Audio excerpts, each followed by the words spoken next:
você dedicou, separou o seu tempo, estudou, Deus, e aprendeu sobre mais uma dessas igrejas, Pai, que estão no livro de Apocalipse, Deus. Pedimos a Ti que Tu use ele como um canal de bênção, para que ele consiga, Deus, explanar tudo aquilo que ele aprendeu. Deus, prepara o nosso coração, nos ilumina para que possamos aprender sobre Ti, perdoa os nossos pecados, em nome de Jesus. Amém. Glória a Deus.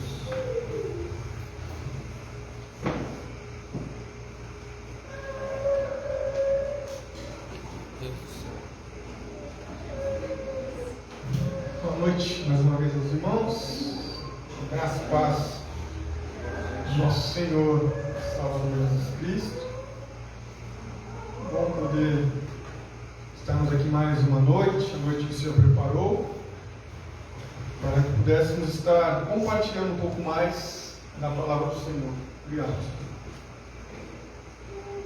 E isso dando continuidade, assim como o pastor Lucas já falou, na série de sermões que nós estamos fazendo em Apocalipse, falando das 7 igrejas. Até aqui nós agora estamos caminhando para a terceira igreja. Hoje nós vamos meditar um pouco a respeito da igreja de Pérgamo. Eu tenho certeza que Deus falará aos nossos corações. Eu tenho certeza que você está também adquirindo conhecimento, graças ao Senhor, porque Ele é tudo em todos. E louvado seja o nome do Senhor por isso. Hoje nós vamos começar a ler, quero que você abra sua Bíblia aí. Apocalipse capítulo 2,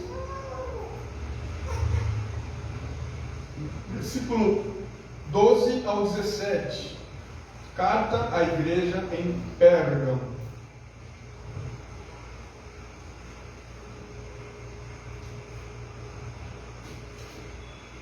Apocalipse capítulo 2, do verso 12 ao 17.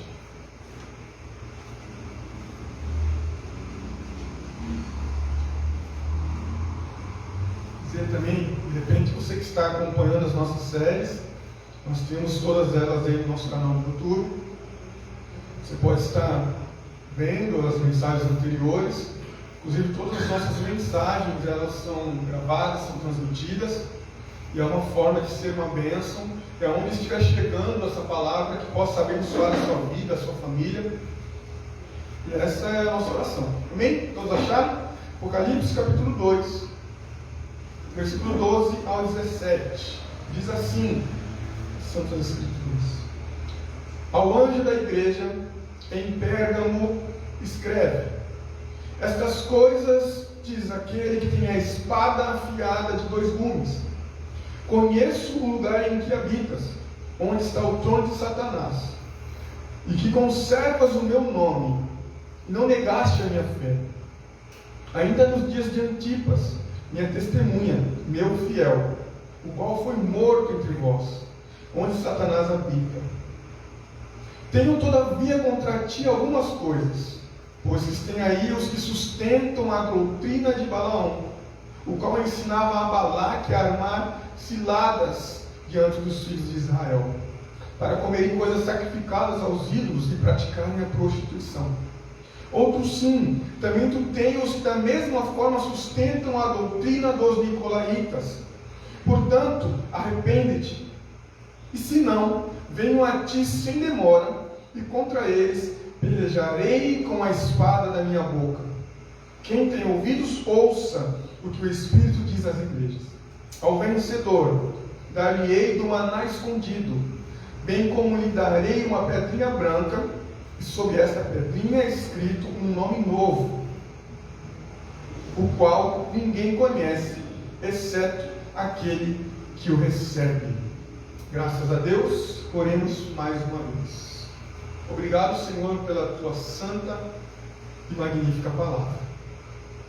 Que o Senhor possa, através do teu Espírito Santo, manter os nossos corações arados, ó Deus, para recebermos, ó Pai, a porção da tua palavra, do alimento, para a noite de hoje. Assim nós oramos, te agradecemos, em nome de Jesus.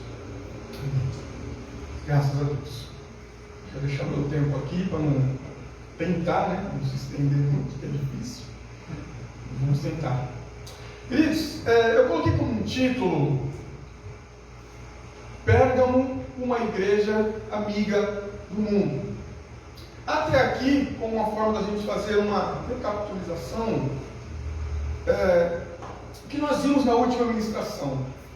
Nós estudamos na igreja de Esmirna, vimos a última igreja, a igreja de Esmirna, iniciamos com um panorama um pouco mais geral, capítulo 1, entramos nas 7 igrejas, fomos para Éfeso, estudamos um pouco sobre Esmirna. Eu quero falar um pouquinho só para relembrar, trazer um pouquinho de contexto, para nós entrarmos e refrescar um pouco. Está com frio, né, irmão? Está frio aí, né? Refrescarmos um pouco a nossa memória aí. O que nós vimos então na última ministração? Na igreja de Esmirna, nós vimos que os cristãos eles eram fiéis. E não eram fiéis, um pouco fiel e um pouco não fiel, não existe. Eles eram fiéis até a morte. Nós vimos que a igreja está passando por uma perseguição muito dura, ferrenha, aonde aqueles que não prostravam-se ou prestavam culto ao imperador e se declaravam cristãos, eram perseguidos e eram mortos. O que Jesus estava fazendo é encorajando eles, elogiando eles, e foi uma da única igreja das 7 que não foi repreendida ou que não teve uma palavra de repreensão. Pelo contrário, o Senhor Jesus apenas elogiou, apenas encorajou eles pela fé que eles tinham, pela fidelidade, ao ponto de não negar a fé. Também vimos ali a importância e o contraponto daquilo que para o mundo, daquilo que para aquela região era riqueza, e aquilo que Jesus enxergava que era riqueza. Nós vimos um contraste da pobreza, que para aquelas pessoas eles eram enxergues como pobres porque não tinham os seus bens eram confiscados, eles não podiam trabalhar, eles não podiam comprar, não podiam vender, e eram pobres. Mas Jesus os olhava como ricos, ricos na fé, ricos porque não se dobraram ante ao sistema.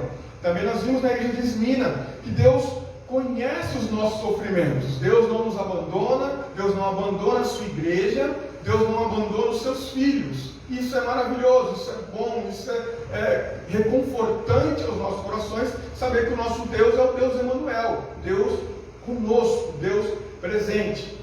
E também nós vimos ali que a igreja de Esmirna, aqueles cristãos, aqueles irmãos, eles eram fiéis ao Senhor até as últimas consequências.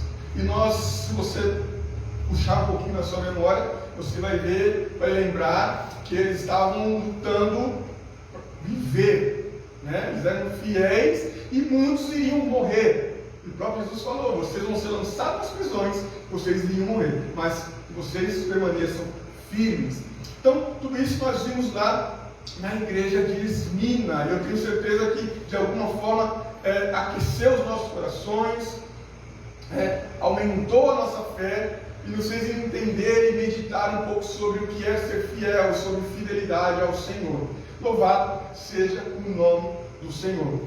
Nós vamos agora, assim como o texto que foi lido, estudar um pouco sobre a igreja de Pérgamo.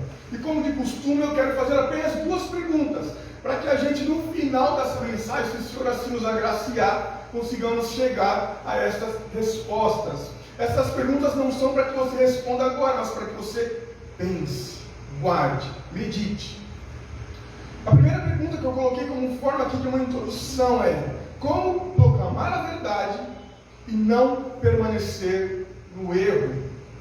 Segunda pergunta: como enfrentar o martírio e permanecer fiel diante do mundanismo? Então são perguntas que no mínimo já fazem a gente pensar. Por que essas perguntas? Por que essas perguntas voltadas ao mundo, voltado à fidelidade, voltado à fé? É o que nós vamos aprender hoje com a graça de Deus, estudando a igreja de Pérgamo. O que é interessante? Eu quero trazer um pouco de contexto, como eu sempre faço, trazendo algumas características da igreja que estava situada na cidade de Pérgamo, os cristãos que viviam ali.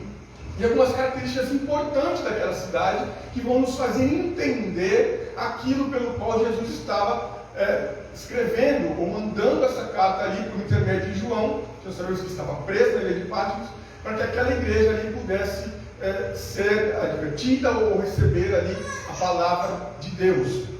Começamos primeiro com o significado da palavra. Pérgamo quer dizer casado. E esse casado vai nos mostrar e vai nos entender que o próprio significado do seu nome vai fazer e abrir a nossa mente para aquilo a qual Jesus estava falando a eles. Pérgamo, diferente de Éfeso e de Esmirna, ela não era tão próspera como eram as duas outras cidades, mas ela era a capital do império, era a capital ali da região da Ásia Menor. Então isso já fazia, de certa forma, com que ela se destacasse. E era interessante porque, sendo a capital, se tornava um centro, e ali era um centro religioso, um centro cultural e político. Então fazia com que a cidade de Pérgamo se destacasse, não agora pela sua beleza, mas pela sua importância geográfica e política. Ela se destacava porque, sendo a capital, o imperador residia ali, ou seja, chamava a atenção e os holofotes para aquela cidade. É óbvio, como nós podemos tentar entender, para simplificar ou fazer uma alusão, como se Brasília, que é o centro, né, do país, onde se concentra ali as autoridades, o presidente da República e tudo mais, se torna um local importante devido às pessoas que ali estão, né? Então, Pérgamo não era diferente. Aqui não era a sua beleza em si, mas a sua importância geopolítica, que fazia ali com que a cidade de Pérgamo fosse então vista, fosse ali estava em evidência. Interessante, entendemos que a cidade de Pérgamo começou a se destacar depois da morte de Alexandre o Grande. Quem conhece um pouquinho de história, ou que já viu alguns filmes aí, Alexandre o Grande era aquele conquistador e tudo mais, e isso por volta ali do ano 333 ali antes de Cristo, né?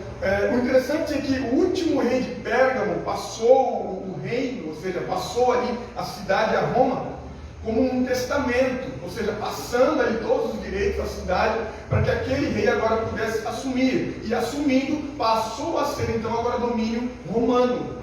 E isso, de certa forma, nos mostra a importância, nos mostra como se tornou e o que se tornou, devido a ser ali o centro onde um imperador poderia ali agora residir.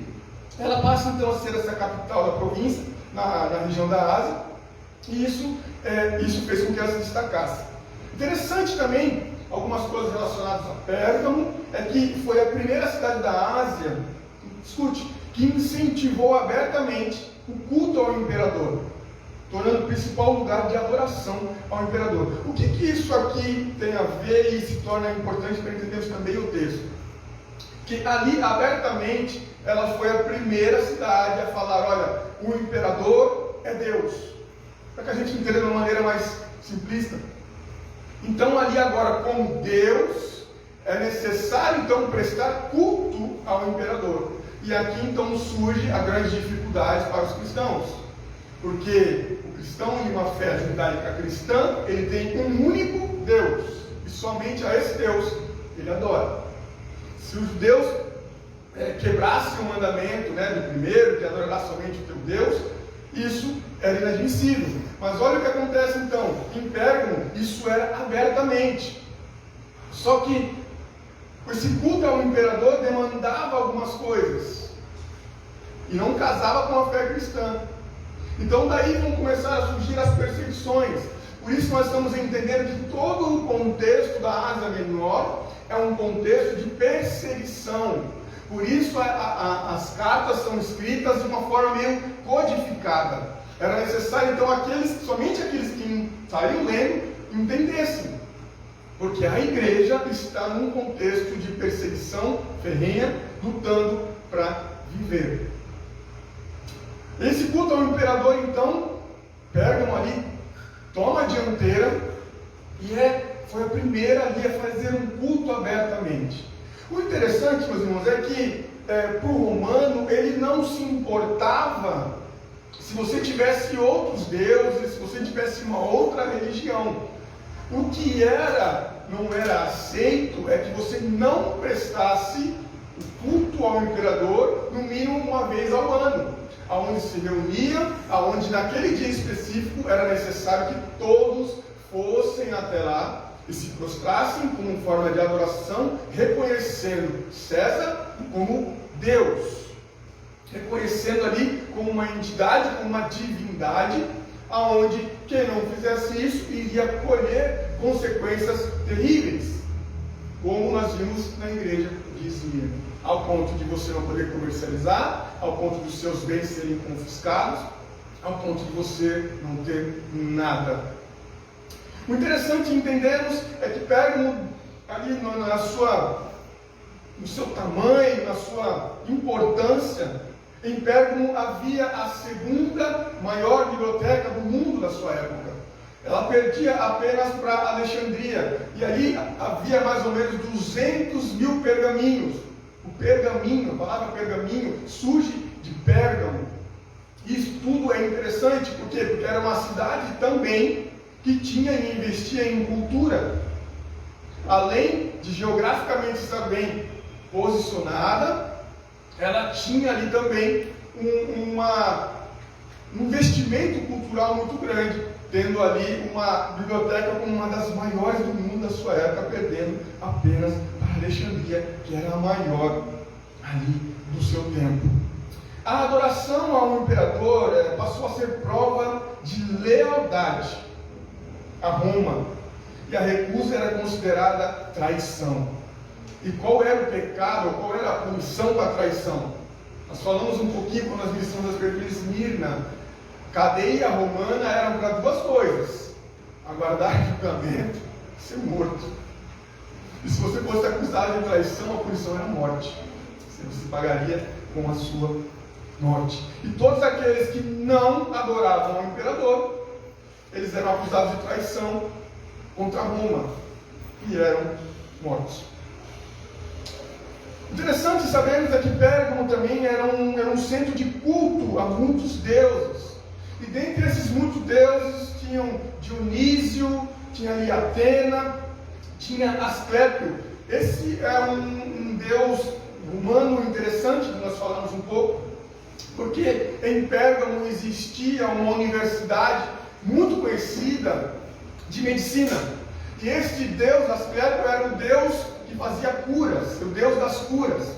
E daí surge, e a figura que o representava era a serpente.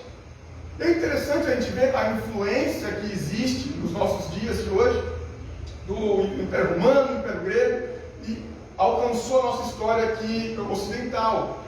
E hoje a figura da medicina é uma serpente, né? Não sei se vocês já repararam sobre isso. Tem lá aquela serpentezinha ali, que é voltado à medicina. E em Pérgamo existia essa universidade muito famosa, então ali iam pessoas de vários lugares atrás dessa cura para cultuar ou buscar a cura neste Deus. Este Deus é Asclépio, que era o Deus da serpente, das curas. E nisso fazia de Pérgamo uma fortaleza de religiões pagãs. Por quê? Ali existia a adoração a vários deuses. Tinha ali, dentro dos seus panteões ali, Deus que você poderia escolher. Podia pedir de conta ali, né? Contar nas mãos. Tinha Deus para toda a crença. Ou seja, era uma cidade que era humana, e o romano ele era um politeísta. E nessa adoração a Dionísio, Atena, Asclépio, a todos esses deuses, era algo que fazia com que aquela cidade fosse extremamente religiosa, vamos poder chamar assim. Isso era algo que dificultava. No entanto, que o próprio Senhor Jesus diz que ali era o trono de Satanás. Ou seja, vamos imaginar o que está acontecendo dentro de todo esse contexto. Há uma igreja ali, fundada, aonde ela está cercada de todo esse contexto, todos esses deuses, que é onde o próprio Jesus diz que ali era o trono de Satanás. Um ambiente extremamente difícil para uma igreja cristã.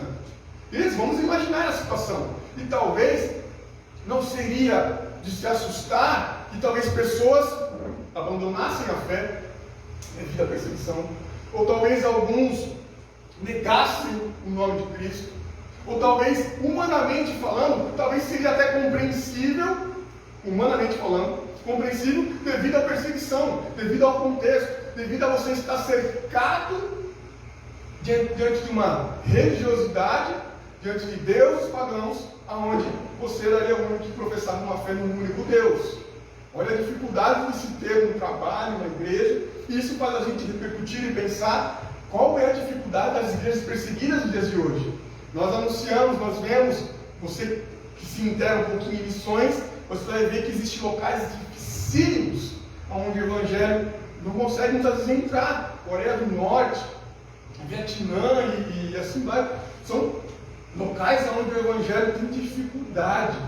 Imagine como deveria ser difícil para uma igreja cristã estar situada ali, no trono de Satanás, ou seja, ali no cercado de toda essa idolatria, cercado de toda essa religiosidade, mas existia ali uma igreja cristã. Se era boa ou se não era, nós vamos ver um pouquinho mais para frente, mas existia uma igreja, foi fundada uma igreja ali. Eu também sempre tenho colocado aqui o padrão das 7 igrejas, que o próprio Jesus ali, ele ao escrever as 7 igrejas, ele, a cada uma delas, ele escreveu uma palavra de elogio, uma crítica, uma recomendação, um castigo e uma recompensa. E para a igreja de Pérgamo, o elogio era que existia fidelidade e martírio. A crítica era impureza doutrinária e moral. A recomendação de Jesus era para que eles buscassem o arrependimento.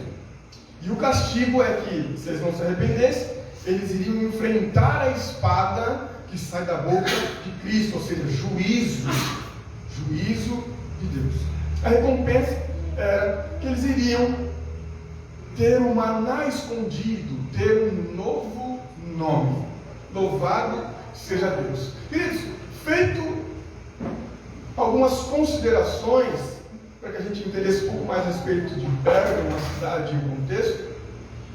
Agora sim nós podemos entrar propriamente no texto bíblico e meditar um pouco mais. No verso 12,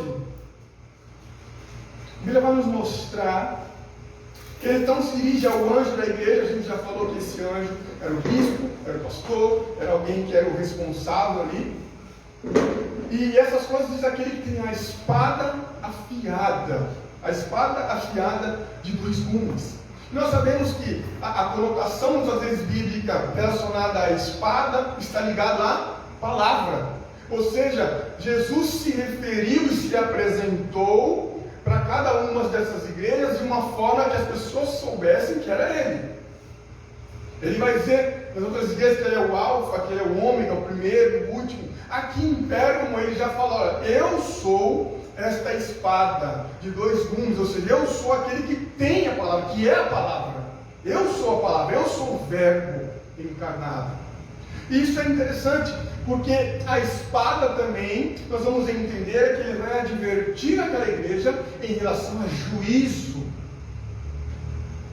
Em relação a que se eles não se arrependessem, ele viria com essa espada e traria juízo. Ao mostrar também que ele tem essa espada, ele é aquele que tem em sua boca a palavra, a autoridade para julgar. Nós temos falado nessas ministrações também que Jesus agora não é o Jesus que estava pregado na cruz, mas é um Cristo poderoso, um Cristo ressurreto, um Cristo a qual todo o poder e toda a autoridade foi dada a Ele. A Ele. Ele tem essa autoridade e na sua boca, ou seja, ao proferir isso, essas palavras de autoridade sairiam como uma espada, ou seja, que cortariam o que tivesse que cortar e que cortariam em todos os lados e sentidos, porque Ele é o nosso Cristo poderoso. No verso 13, então, vai dizer, Jesus falando a eles agora, olha, eu conheço o lugar em que habitas. Queridos, é interessante quando o próprio Jesus fala que conhece o lugar onde eles estão. Porque isso nos mostra que Cristo não é como aquilo que nós temos falado, aquele que nos abandonou. Ele não abandonou a igreja para que a igreja então pudesse andar por si só e se perder. Não. Ele é o Senhor da igreja. A responsabilidade da igreja está com o Senhor. E Ele mesmo diz que as portas do inferno não prevalecerão contra a igreja do Senhor. Então ele diz, olha, eu sei onde vocês habitam, eu conheço, e eu sei que onde vocês estão é o local onde habita Satanás. E aqui a gente precisa entender algo. O local onde habita Satanás não é um local físico, como muitas das pessoas, no sentido da batalha espiritual, quando vão evangelizar uma cidade, um local específico, eles começam a demarcar territórios, né? E aí surgem as loucuras e tudo mais, né? Sobe de helicóptero lá e joga urina para marcar território, como os animais fazem. E isso não tem nada a ver com batalha espiritual. O que nos deixa muito claro aqui que essa batalha espiritual é contra um sistema, não contra um local específico. Não era contra um templo específico em Pérgamo, mas contra um sistema que estava reinando ali. Jesus fala, eu conheço onde vocês estão. Eu conheço que onde vocês estão é o local onde habita Satanás. E esse habita Satanás, meus irmãos, é todo esse sistema religioso idólatra que ali predominava na cidade de Pérgamo. Então é interessante entendermos, porque a batalha espiritual em si não é contra um lugar, né? Às vezes a gente vê lá as pessoas dando 7 voltas lá, né? Como fizeram lá em Jericó, como uma forma de batalha espiritual. Irmão, não é isso que Jesus ensinou. As pessoas pegam esse contexto, pegam, né, Jericó lá e quer trazer como se fosse uma batalha espiritual para se aplicar hoje. Ou vocês nunca viram isso? Nunca viram isso? As pessoas demarcam a feira, o pastor falou que até já fez. O trono de Satanás não é um lugar físico.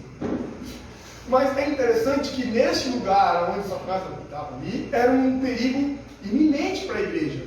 Talvez isso fique muito claro para nós, associando a igreja como o local onde a igreja está, como um local difícil, um perigo iminente, para que ali pudesse trazer perigo, risco à igreja e aos cristãos. Então, realmente, geograficamente falando, talvez não fosse o melhor lugar para se plantar uma igreja, mas a igreja do Senhor, Ele é o Senhor, Ele planta onde quer, e Ele sustenta a sua igreja, Ele é o Senhor da sua igreja, e Ele é aquele que tem o controle de tudo. O interessante então é que Ele vai dizer, olha, eu sei que vocês estão nesse local, eu sei ali que não é um local bom, é um local onde habita Satanás, e eu sei também que vocês conservam o meu nome. Queridos, olhando assim, a gente fala, caramba, que igreja! Pô, a igreja está num local geograficamente difícil, perseguida ali, talvez, contra todo um sistema religioso contra a igreja. E Jesus vai estar falando para eles, olha, eu sei que vocês conservam o meu nome. O problema não é que vocês estão negando o meu nome. O problema não é que vocês estão se escondendo e estão falando que não são cristãos. Isso aqui eu estou vendo, Jesus está falando naquela igreja. Vocês guardam, vocês conservam. E interessante que, mesmo apesar da igreja estar cercada ali por diversos deuses pagãos, os crentes de Pérgamo, eles são elogiados por não se desviarem do seu Senhor. Ou seja, conservarem ali o nome do Senhor. Jesus ainda diz mais: além de vocês conservarem o meu nome, vocês não negam a minha fé. Não negaste a minha fé. Então, de certa forma, a gente fala assim, nossa, que igreja maravilhosa. Que igreja boa. Quem não queria uma igreja dessa, né? Não nega o nome de Jesus, né? Está num local difícil ali, não nega a fé. É uma igreja, aos nossos olhos, perfeita. Mas é o que Jesus vai falar? Não. Jesus vai falar aquilo que eles também estavam fazendo de errado. Mas antes, Jesus vai falar fazendo uma ligação, trazendo um testemunho de Antipas. Antipas Jesus vai chamar como meu fiel, minha testemunha. E qual foi o seu salário, qual foi a sua recompensa de ser cristão? Morte. É interessante que, segundo a história, Antipas ele foi colocado em um touro, um boi de bronze, dentro de um boi de bronze, e foi cozinhado, vivo, tocaram fogo ali e cozinharam ele vivo, foi cozinhando lentamente. E é esse ao qual Jesus fala: olha, esse é o meu fiel, a minha testemunha. Ou seja, que era residente da cidade de Pérgamo, e que não negou a fé, e que morreu pelo Evangelho.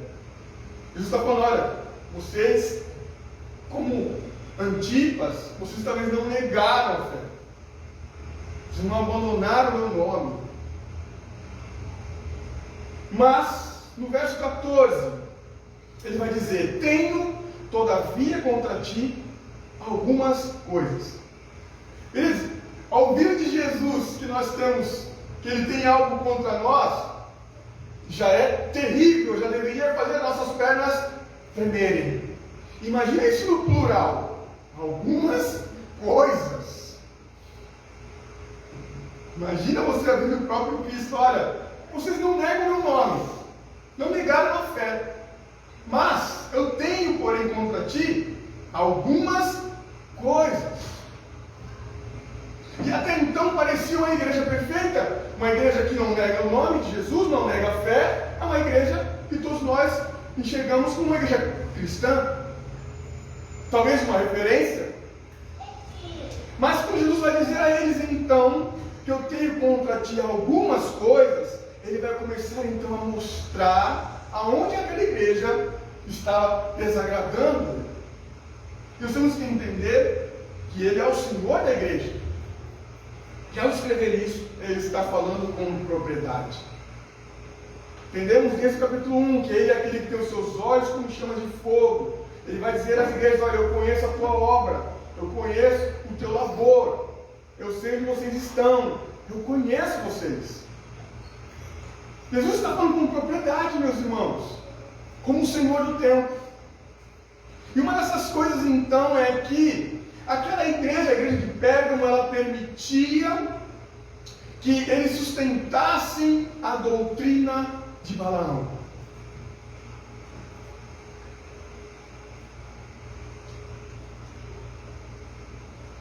A doutrina de Balaão que Jesus está se referindo aqui está escrita em Números capítulo 22, Números 22 ao capítulo 25. Ali vai contar a história de Balaão, de Balaque, que a qual ele chamou o profeta para que esse pudesse amaldiçoar o povo de Deus, porque ele ia contra esse povo, ele precisava vencer, ele precisava guerrear contra esse povo, e sabia que aquele povo era um povo vitorioso, porque tinha Deus com ele, e sabia que aquilo que o profeta falava era algo que trazia temor ao povo. Então, quando Jesus está falando a respeito disso, nós precisamos entender o que estava acontecendo. Os cristãos de Pérgamo, eles tinham conservado o nome de Jesus, mas deixaram que os costumes pagãos os influenciaram. Por quê? Porque dentro dessa doutrina de Balaão, que era chamado para amaldiçoar a Deus, amaldiçoar o povo de Deus, quando ele ia subir ao monte, ele não conseguia amaldiçoar, ele abençoava. Mas o estranho é que o profeta de Deus, não poderia nem ter e chegar ao ponto disso. Era um profeta caído. Era um profeta que agora aqui tinha achado um preço para ele. E quem tem preço, quem paga o preço, determina o que o outro faz. E a verdade então é que ele tenta uma vez, tenta duas vezes, tenta três vezes, e ele não consegue. E quando ele vai amaldiçoar, ele começa a abençoar.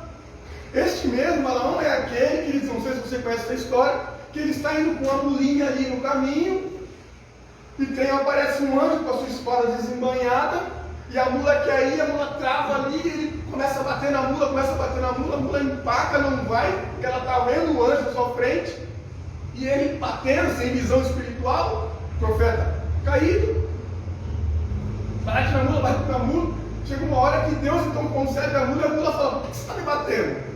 É muito louca a história, né? Por que você está me batendo? Aí o Senhor abre os olhos dele e ele então consegue ver o anjo que está na frente com a sua espada desembainhada. Essa é a mesma história. Mas, ou seja, esta doutrina de Balaão que Jesus está se referindo era porque depois disso, meus irmãos, A verdade é que o povo de Deus começa a cair em prostituição, começa então a oferecer o seu culto aos ídolos, comer comida sacrificada, ou seja, se vendeu.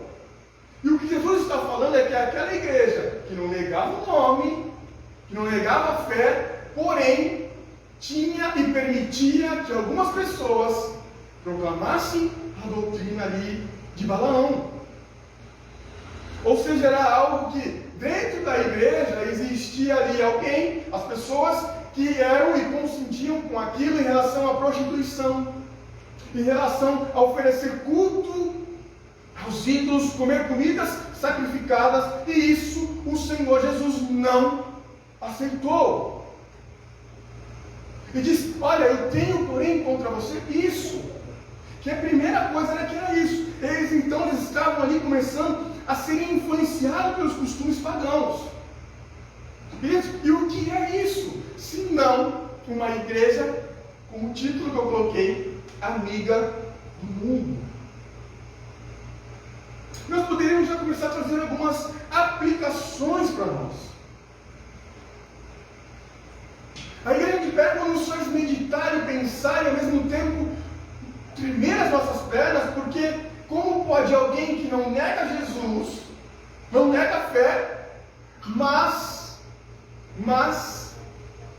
tem e está acostumado a um sistema religioso? E o que isso nos mostra? Alguém que ama estar dentro da igreja, mas ama o mundo. O que Jesus vem trazer àquela igreja e os repreender sobre a doutrina de Balaão é algo que nós temos que começar a pensar e meditar, se nós também não estamos em uma situação dessa e talvez passe despercebido a nós, ao ponto de estarmos os domingos na igreja e sermos participantes de quase tudo na igreja, mas ainda estamos vivendo uma vida talvez de libertinagem fora da igreja. Estamos acostumados a uma vida religiosa, denominamos cristãos. Você pergunta: você é cristão? Sou cristão, sou crente. Você professa sua fé em Jesus? Sim, eu professo, inclusive já estou até batizado. Mas está vivendo libertinagem, está vivendo imoralidade sexual, está vivendo todo o tipo de sorte de mundanismo. Isso foi que Jesus olhou para ele e falou: vocês permitem isso. Vocês estão sendo influenciados por aquilo que está ao redor de vocês, mesmo vocês não negando o meu nome. Vocês conseguem entender? Que é aquela pessoa que se diz: eu sou cristão, eu sou crente, mas a sua conduta é de imoralidade sexual, a sua conduta não condiz com aquilo que você prega, então você é mundano. Você ama estar em comunhão, você ama estar na igreja, o ambiente de igreja te proporciona amizade, um tempo gostoso, um local que você revê as pessoas, mas o seu coração ainda está ligado, talvez ainda ao mundo, ligado talvez, influenciado talvez pela doutrina de Balaão, após Jesus se referiu à igreja de Pérgamo. Eles até conservavam o nome de Jesus, mas a influência os alcançou. E influência é algo bom e ruim. Depende de quem está nos influenciando. Porque ou você influencia, ou você é influenciado. Ou você é o agente influenciador, para influenciar pessoas no Evangelho, no caminho correto, ou você é passivo e você está sendo influenciado por pessoas. Isso é óbvio e muito nítido quando as pessoas, o novo convertido, ou a pessoa que está nova na sua caminhada, que ainda está em um processo, em que, às vezes, as pessoas, os seus amigos ao redor começam a influenciar, e começam a tirar sarro e tudo, aí você se envergonha e tal, e cede. Você se torna o influenciado. O influenciado. O que estava acontecendo na igreja de Pérgamo era isso. Aquela doutrina, a doutrina de Balaão, aquela doutrina que permitia a imoralidade sexual, o mundanismo, profanação do templo, profanação da vida cristã. E para eles estava normal. Isso era algo que o próprio Jesus não aceitou. Depois disso, então, Israel passou a se prostituir com as filhas dos moabitas, ou seja, foi só decadência. Por quê? Porque misturou o santo com o profano, como se isso fosse possível. Como se fosse possível você ser crente e mundano ao mesmo tempo. Como se fosse possível você se declarar cristão e ao mesmo tempo estar aberto, ser flexível às coisas do mundo. Isso tem que nos fazer pensar: eu sou convertido? Ou eu sou apenas alguém que fala que é cristão? Eu até não nego o nome de Jesus, mas simplesmente por religiosidade. Porque talvez ainda pessoas, o seu coração que não é convertido, ela ainda tem prazer nas coisas do mundo. É o que acontecia com Pedro. Israel então deixou-se assim envolver com os sacrifícios aos seus deuses, comer comida sacrificada e participar do culto a Baal. Penso eu, que era algo que começa devagar. Nada de Satanás vem às vezes muito explícito, mas talvez foi uma heresia, talvez foi algo que foi entrando aos poucos e contaminando a igreja e contaminando a sã doutrina. Por isso a importância de ser uma igreja vigilante, uma igreja que está atenta para não ser levada por dentro de doutrina. Mas aos poucos aí eles começavam a participar agora. Eles adoravam a Deus, participavam do culto ao Senhor, mas também ofereciam um culto a Baal, participavam aí das comidas sacrificadas aos ídolos. Mundanismo. Não tem como, meus irmãos, não há possibilidade de ser cristão e amar um sistema mundano. Ou nos convertemos, ou nos enganamos nas duas vidas.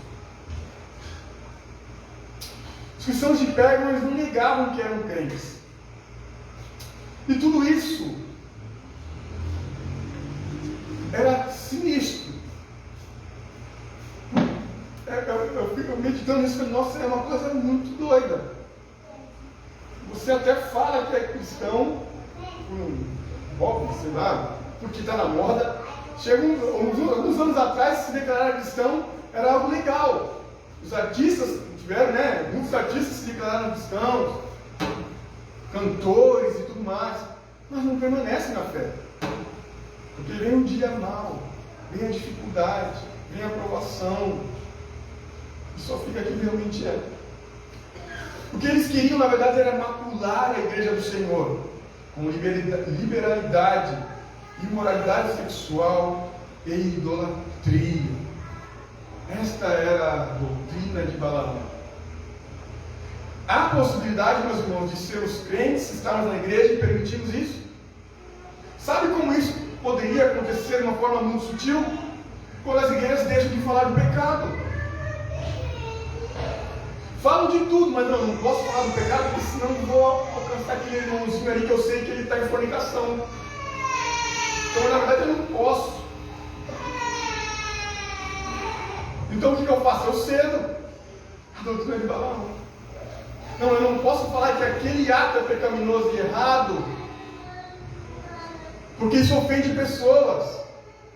E quando os pastores, os líderes, sejam o que for, eles perdem a autoridade por medo de ferir pessoas com a pregação do Evangelho. Eu não estou falando de agredir pessoas com palavras. Eu estou falando que o Evangelho nos confronta de tal modo que nos causa dor, mas também nos sara, nos liberta, nos cura. E talvez na igreja de Pérgamo era isso, como que eles iriam pregar contra a imoralidade sexual, comidas sacrificadas aos ídolos, se tinha todo um sistema por detrás, que era onde Satanás habitava, ou seja, todo um estado em cima, obrigando você a prestar culto. Uma das coisas ainda, além da doutrina de Balaão, era aquilo que também nós aprendemos um pouco na igreja de Éfeso, que era também a doutrina dos nicolaítas. E o que eram esses nicolaítas? Eram aqueles que eles falavam que, na verdade, a sua carne, a sua matéria, o seu corpo, para nada servia. Então você poderia viver uma vida do jeito que você quisesse. Você poderia viver de qualquer jeito, pecando à vontade da carne, porque na verdade a tua carne não serve para nada. E tem um pouco a ver com os gnosticismos, também ensina isso. E o que os nicolaítas, tanto na igreja de Éfeso, já aparece agora aqui também na igreja de Pérgamo, que era isso que eles falavam. Olha, eles queriam levar à igreja uma conduta de vida aonde você poderia viver de qualquer jeito. Porque na verdade Jesus iria derramar graça sobre você. Então quanto mais eu pecar, mais graça eu vou ter. Amém? Não é amém não. Não, quanto mais, eles pegavam que quanto mais você pecasse na carne, tudo bem. Então você poderia viver aquilo que eles viviam. E é interessante, se você começa a ver algumas coisas e estudar um pouco mais, você vai ver que a cultura humana, grega, todas elas eram ligadas ao culto a esses deuses, à prostituição bebida. Ou seja, eles quiseram trazer tudo isso profano para dentro da igreja. Eles queriam trazer doutrina de Balaão, aquilo que os nicolaítas usavam, para profanar a igreja, com liberalismo, imoralidade sexual, comidas sacrificadas aos ídolos. Você poderia viver da forma que você quisesse. E você não traria problema algum a Roma, se você, pelo menos uma vez por ano, fosse lá e prestasse culto ao imperador. Simples. Você iria viver uma vida tranquila.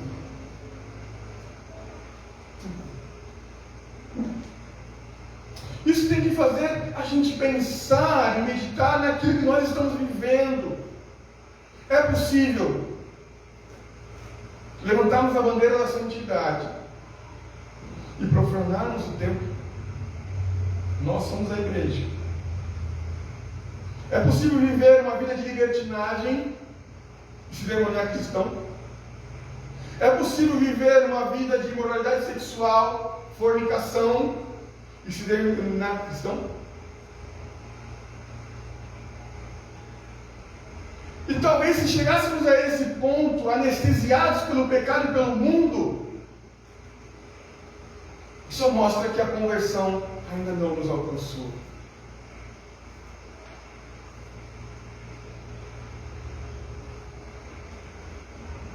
A doutrina dos nicolaítas promovia essa libertinagem contra as práticas pagãs, onde você poderia fazer tudo e qualquer coisa. Mais 10 minutos, meus irmãos, aguentem aí, por favor. O verso de número 16, então, vem. A palavra de Jesus, então, vai direcionar a eles. E a palavra que Jesus vai dizer, então, é essa: olha, arrependam-se. Vocês precisam se arrepender. Por quê? Porque vocês, mesmo não negando o meu nome, mesmo vocês se denominando cristãos, vocês estão fazendo coisas que me desagradam. Por quê? Porque vocês estão sendo tolerantes. E talvez essa seja uma palavra difícil de se falar nos dias de hoje, porque a intolerância já foi associada às minorias. já foi associada a um preconceito. Então, você ser intolerante a alguma coisa te traz uma conotação pejorativa da coisa. Então, é difícil até de usar essa palavra nos dias de hoje, porque alguém vai apontar o dedo, você é um homofóbico, você é um preconceituoso, você é intolerante.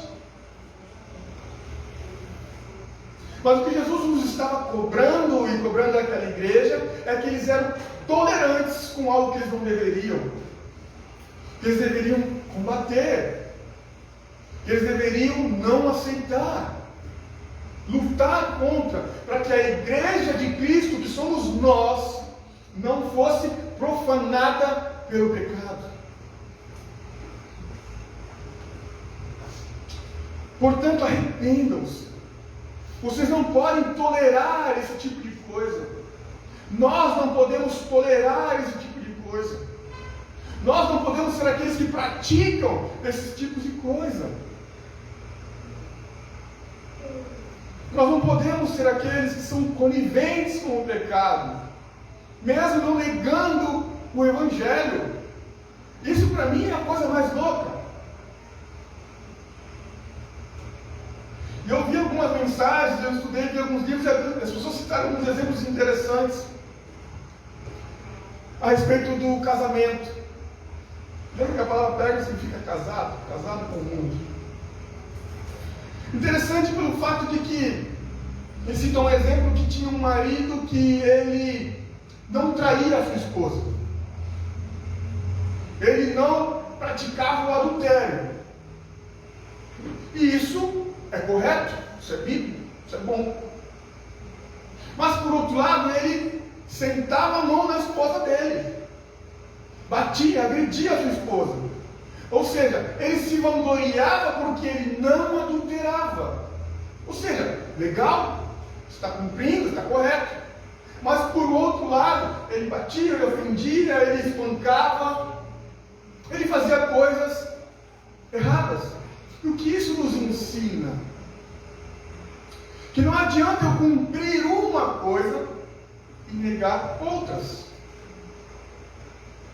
Não adianta eu estar na igreja todos os domingos, mas na segunda eu estou pensando na balada de sábado. Ou pior, às vezes domingo eu no culto já estou pensando na balada de sábado. Não tem como estar e cumprir coisas, mas eu não bebo. Eu não fumo, mas eu fico flertando aqui com as menininhas. Eu flerto aqui, né, com o pecado. Você entende? O que aconteceria é isso? Olha, eu não posso justificar algo me denominando cristão. Beleza? Eu não nego o nome de Jesus, eu não nego o seu nome, eu não nego que eu sou cristão. Bom, porém eu faço N coisas erradas. Qual é a moral da história do casamento? É que não adianta eu fazer uma coisa e errar nas demais. Isso faz com que o Evangelho se torne algo estreito para nós. E é estreito. Deixa eu correr aqui um pouquinho. Ele vai dizer então no verso 16: eu venho a ti sem demora. E Jesus está falando: olha, se vocês não se arrependerem, eu virei contra vocês. E eu virei como? Eu virei com a espada de dois gumes, a espada que sai da minha boca. A palavra será de juízo para toda a igreja. Ou seja, a falta do arrependimento trará juízo a nós. E o juízo de Deus, meus irmãos, misericórdia, é o juízo de Deus. Em Hebreus vai dizer que horrenda coisa é cair nas mãos do Deus vivo. O Senhor tem misericórdia de nós. Nós nos arrependemos. Verso 17: então aquele que se arrepender, ao vencedor, aquele que não nega o nome de Cristo, não nega o Evangelho, não se curva diante da doutrina de Balaão dos Nicolaítas. Esse é o vencedor. Aos que se mantêm incontaminados, Jesus tem uma promessa. E a promessa de Jesus é: olha, vou dar, vocês vão comer do maná escondido. E o maná, não sei se vocês sabem, o maná era aquele pão que caía todo dia ao final da tarde, alimentava o povo de Israel ali no Egito, ali quando eles saíram do Egito, no deserto. E Jesus está falando: olha, se vocês não se curvarem, não se contaminarem a tudo isso, vocês vão comer desse maná escondido. E sabe o que é, meu querido? Jesus está falando: olha, eu vou ser aquele que vão saciar vocês. Vocês não terão necessidade de viver uma vida de libertinagem, uma vida de promiscuidade, uma vida devassa, porque eu mesmo vou alimentar vocês com este maná. Eu que provi o maná escondido, o pão que desceu do céu. Aleluia! Ele vai saciar a nossa vontade em Cristo. E nós temos que entender isso. Cristo é suficiente. Nós não precisamos de nada que o mundo possa nos oferecer para nos preencher. Nós não precisamos. Ele vai nos dar e saciar nele todas as nossas vontades. Cristo é suficiente em tudo. Ou Ele é tudo para você, ou você não tem nada. Não há como você buscar a Deus só um pouquinho e se preencher com as coisas do mundo. Você estaria profanando o tempo. Nós estaremos profanando o tempo.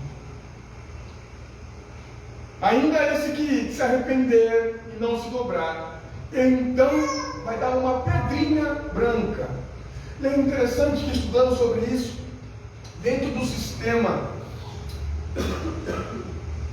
de juízo, do sistema de julgamento, o que acontecia? Uma pedra branca, uma pedrinha branca dentro do julgamento significava absolvição.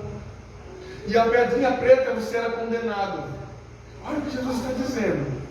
Além dele ser suficiente para nós, sendo o maná que desce do céu, ele vai nos dar, referindo-se à igreja de Pérgamo, uma pedrinha branca, que está simbolizando o quê? Você está absolvido.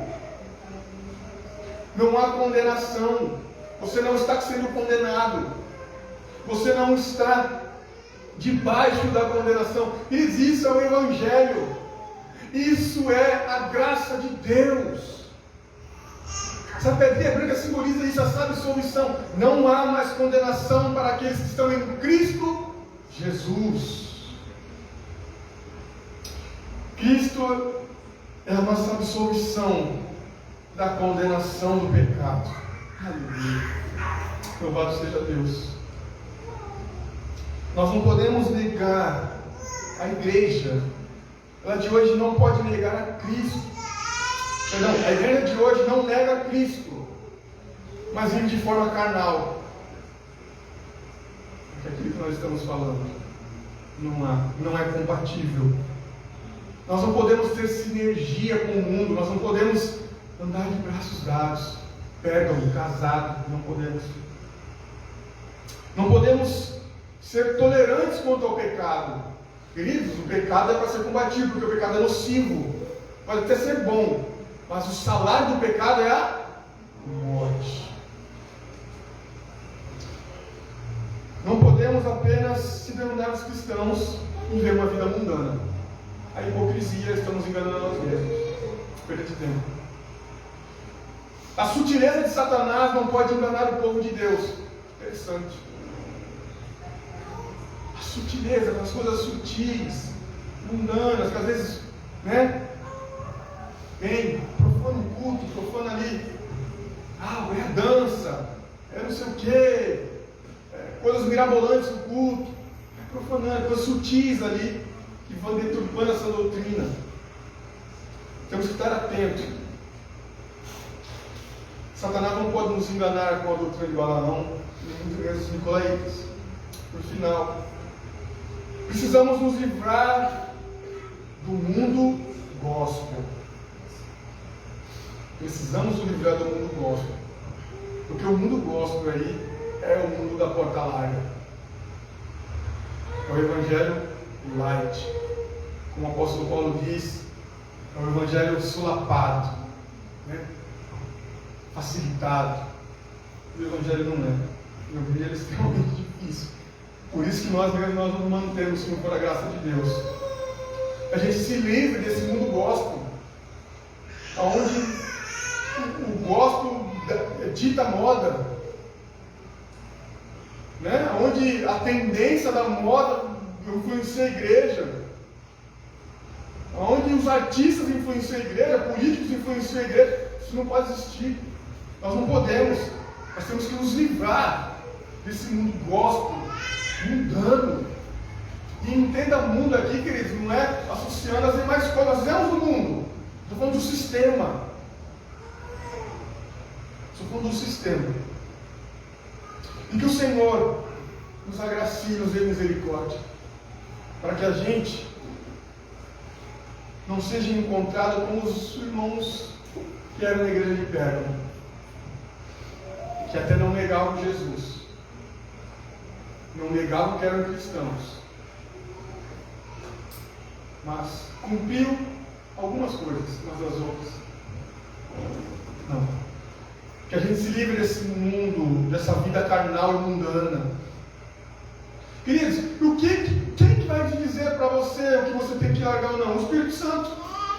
É o Espírito Santo que nos incomoda. Aquilo que você está fazendo, olha, não é legal. Esse lugar que você está indo já não é tão bom. Olha, essa música que você está escutando já não edifica. Não, isso não é pastor. É o próprio Espírito Santo com a sua vida cristã. Você com a sua vida cristã, você vai se desvencilhando de um sistema mundano. Porque é incompatível andar com Deus e amar as coisas do mundo. Vamos orar.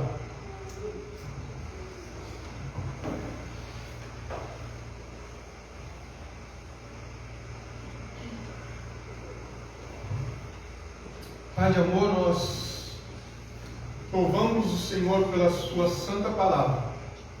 Agradecemos ao Senhor pela sua misericórdia e graça que tem nos alcançado. Te louvamos, ó Deus, porque o Senhor nos instrui com a tua palavra, e a tua palavra é dura porque nos corrige. E se precisamos ser corrigidos, que assim o Senhor faça e nos leve por cima da tua vontade, nos leve a cumprir a tua palavra, Senhor, nos molde, nos converta a ti, através da tua palavra, através do teu Espírito Santo, para que nós não possamos ser aqueles que amam um sistema mundano, que se prostram ante coisas religiosas, a um sistema de libertinagem, promíscuo, seja o que for, Senhor. Tem misericórdia de nós e nos conduz com a sã doutrina, nos conduz para a tua palavra, Senhor, nos conduz para andarmos em obediência ao Senhor, não uma obediência seletiva, não aquilo que eu quero obedecer, mas obedecer a tua palavra, Senhor. Nos ajuda, Senhor, derramando graça e misericórdia. E nos livra, Senhor, como os filhos teus, de um juízo que não nos pertence, que somos o teu povo e a tua igreja. E que o Senhor seja glorificado em tudo e em todos. Essa é a nossa oração que fazemos no teu nome, no nome de Jesus.